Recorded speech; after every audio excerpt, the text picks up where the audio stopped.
Et l'on parle des relations israélo-turques qui viennent de connaître une nouvelle phase dans cette histoire un petit peu complexe des relations entre Jérusalem et Ankara. Et on va le faire avec vous, docteur Hayetan Cohen et Yana Rochak.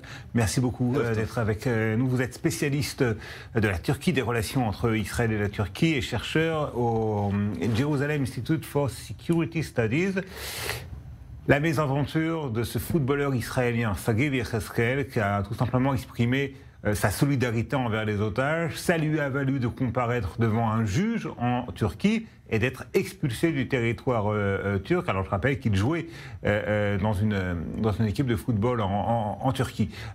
Est-ce que c'est anecdotique, cette mésaventure, encore une fois, vécue par ce footballeur israélien, ou est-ce que véritablement on rentre dans une période de crise peut-être d'une ampleur inédite dans les relations entre Israël et la Turquie depuis le 7 octobre? Je pense que depuis le déclenchement de la guerre, nous sommes dans une crise très sévère avec la Turquie.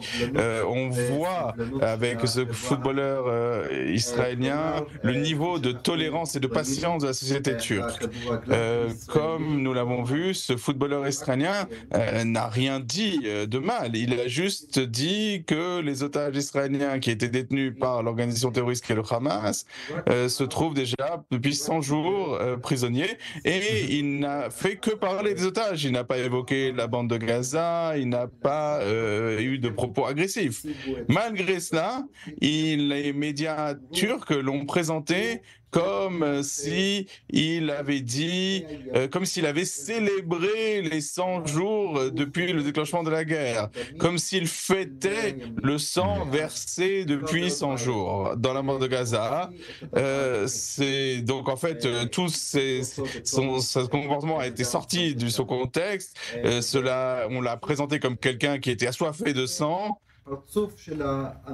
Et voilà le visage de l'antisémitisme turc, de l'antisionisme turc, comme vous voulez le définir. Nous sommes parvenus vraiment à une abîme dans ces relations, parce qu'on voit les déclarations des responsables politiques turcs. Mais un footballeur, même lorsqu'il marque un but, qu'il célèbre son but et qu'on le traite ainsi, cela porte atteinte vraiment aux relations entre les peuples, entre les populations, et c'est très inquiétant de mon point de vue. Justement, cet abîme dans les relations entre Israël et la Turquie, c'est uniquement une décision politique, et on sait à quel point le régime de Erdogan est un régime autoritaire, ou est-ce que ça vient d'en bas, de la société turque elle-même, qui depuis le 7 octobre est devenue totalement anti-israélienne? On peut dire que c'est le résultat de la dernière décennie. Ça ne vient pas d'aujourd'hui, ça n'est pas nouveau. On a vu les déclarations, les propos très durs d'Erdogan depuis déjà près de 10 ans. Donc les gens ont absorbé, ont entendu toutes ces déclarations anti-israéliennes, et surtout depuis le déclenchement de la guerre dans les médias turcs, aussi bien les médias les plus laïques, les médias de gauche, qu'il s'agisse de médias de centre ou de médias islamistes, on voit qu'il y a un dénominateur commun qui est l'opposition à Israël.